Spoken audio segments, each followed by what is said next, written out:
Ça y est, nous y sommes, la 2.3 de Zenless Zone Zero vient tout juste d'être annoncée et t'as envie de passer à côté d'aucune information. Alors reste là, aujourd'hui je vais te faire un petit résumé du programme spécial de la 2.3 pour que tu sois opérationnel à sa sortie. La vidéo sera séparée en 3 parties, en premier temps on va voir les nouvelles histoires et dans quel contexte elles vont se dérouler. On va aussi checker les nouvelles maps et du peu qu'on sait des nouveaux ennemis.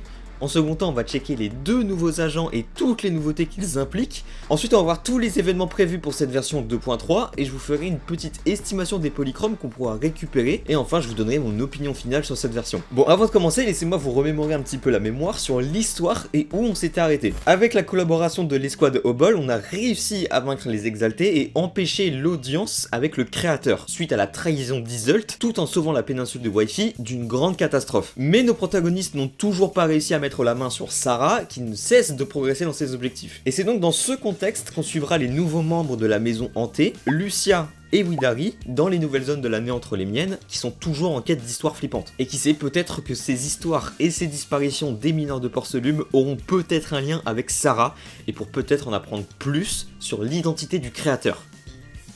Spoiler, oui, hein. Sinon il y a juste plus d'histoire en fait. Mais du coup on aura une toute nouvelle histoire avec les membres de la maison fantôme, on va devoir enquêter sur les différentes disparitions d'employés de Porcelumex, et visiblement, Widari sera elle aussi en danger, et on va devoir la sauver. Tout ça ce sera disponible dans la nouvelle histoire principale, Memories of Dream Bygone, ou Souvenirs de rêves passés.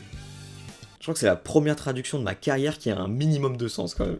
Bon, à part ça, on va avoir une toute nouvelle histoire d'agent qui tournera autour de Lucia, où on va devoir découvrir pourquoi Lucia fait équipe avec Ati, un certain éthéréen qu'elle arriverait à contrôler, et du coup comprendre pourquoi elle s'est donné le titre d'émissaire du démon nocturne. Excuse-nous, hein, tu me dis si on dérange.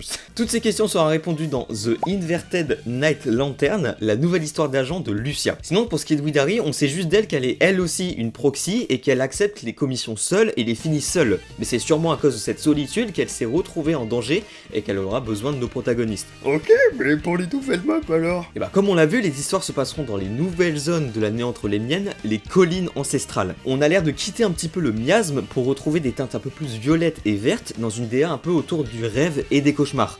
On va devoir affronter des monstres plus ou moins différents de ce qu'on a l'habitude de voir, mais on n'en sait vraiment pas plus pour le moment. En attendant, c'est tout ce que l'on sait de l'histoire principale pour le moment, mais maintenant laissez-moi vous présenter les nouveaux agents et les nouveautés qu'ils apportent. Et on va commencer de suite avec Lucia. Lucia sera un nouvel agent de rang S de type support éthérique et fera partie des membres de la maison fantôme. Elle aura un gameplay un petit peu particulier car comme je l'ai dit un petit peu avant, Lucia est passionnée par les éthéréens et va avoir un gameplay centré autour de cette passion, et certaines de ses attaques feront apparaître une ombre éthéréenne et pouvoir les contrôler.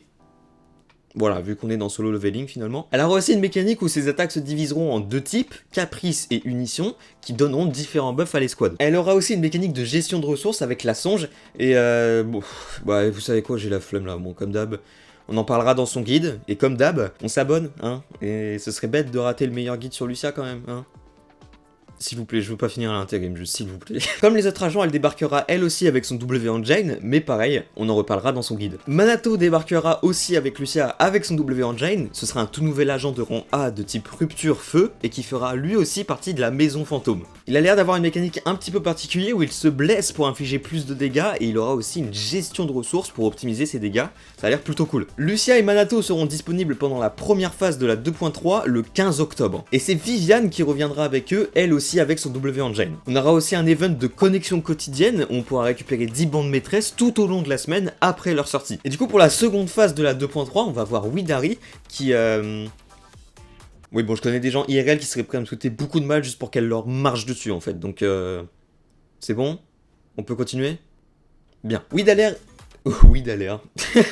a l'air d'avoir un gameplay basé autour de ses points de vie. Déjà, plus elle a de points de vie max, plus elle va obtenir de la force transperçante, et plus ses PV seront bas, plus elle infligera beaucoup de dégâts. Du coup, elle va avoir différentes attaques spéciales pour varier ses points de vie, avec la mentalité où plus le joueur prendra de risques, plus il sera récompensé. Widari a l'air très débile à jouer, et ça fait plaisir de voir des gameplays un petit peu plus simples, mais comme d'hab, on en parlera un peu plus en détail dans son guide. Elle débarquera elle aussi avec son W Engine, et tout ça, ce sera disponible le 5 novembre. Et c'est Jufufu qui reviendra avec elle aussi avec son W Engine. Comme pour Lucia, on va aussi avoir un événement de connexion, cette fois-ci avec des boupons, où on pourra en récupérer 10 tout au long de la semaine. Ok, maintenant qu'on a fait le tour des agents, on va pouvoir se pencher sur les nouveautés qu'ils apportent avec eux. Déjà, les agents arriveront comme d'hab avec leurs événements de confiance et les récompenses qui iront avec. Ensuite, truc que j'ai pas précisé, mais Manato recevra un skin gratuit débloquable à la fin de l'histoire principale de la 2.3. POV, moi quand je jouais avec mon frère à la Wii, mais il me laisse pas jouer le joueur 1.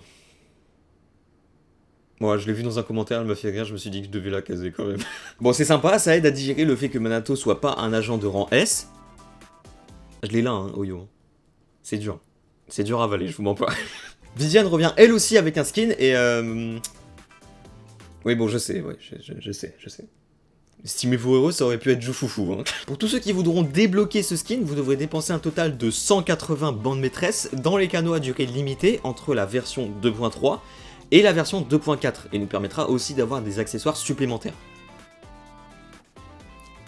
C'est marrant, je sais pas si c'est gentil de la part d'Olio ou si c'est une énorme douille. Soldat d'argent Ambi recevra un renforcement d'agent. Comme Hélène avait eu il y a quelques versions de ça, où son kit changera vulgairement pour globalement la rendre plus forte, et ça, c'est très cool. Très content que je vais pouvoir la ressortir avec Sid et Orphée pour le coup. Et enfin, pour finir, on a une petite prévue des agents de la 2.4 et la 2.5, comme par exemple avec Yishun...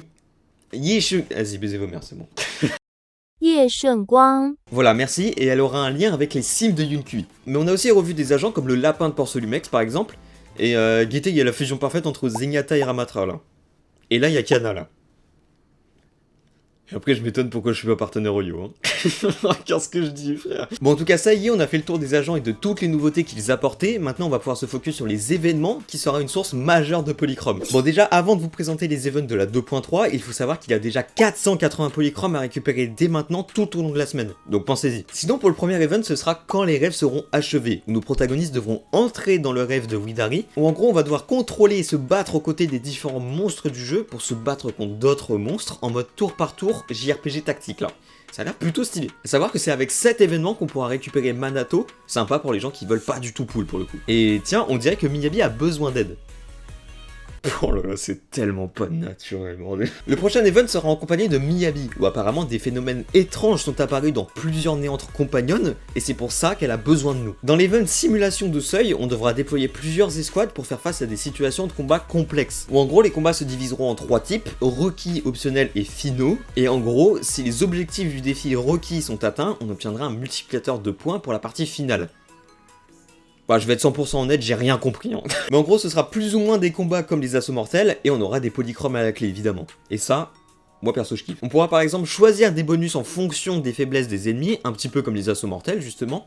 Et on aura aussi des agents d'essai prédéfinis, parfait pour les joueurs qui n'ont pas beaucoup d'agents. On aura aussi le retour d'un événement qui a beaucoup plu à la communauté avec Sheila et Monsieur Click. On devra photographier nos agents en néantre sous certaines conditions, genre pendant une esquive, pendant une attaque spéciale, etc. Et comparé à la dernière fois, ils ont changé quelques trucs, genre ils ont rajouté de la personnalisation dans les photos, etc.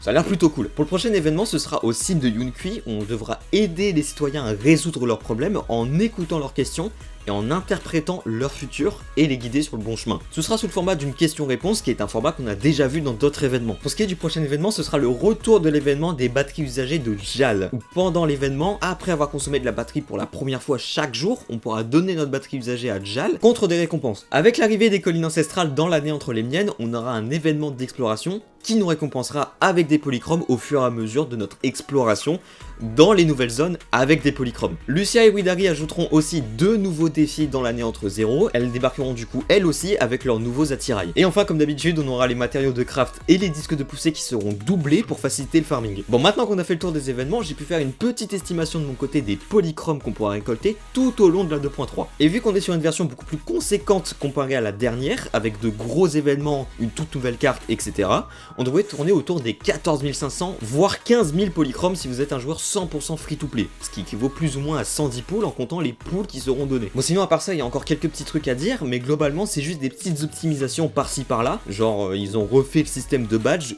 qu'on peut mettre sur notre profil, ou encore des optimisations globales sur la TH, etc. On s'en branle en gros. Et du coup, qu'est-ce que je pense de cette version? Et bah j'ai très hâte, hein, que ce soit l'histoire, les agents, mais surtout la nouvelle zone avec la DA Rêve et Cauchemar, là, je suis personnellement très fan. Et les nouveaux nouveaux agents qui ont été annoncés pour la 2.4 là.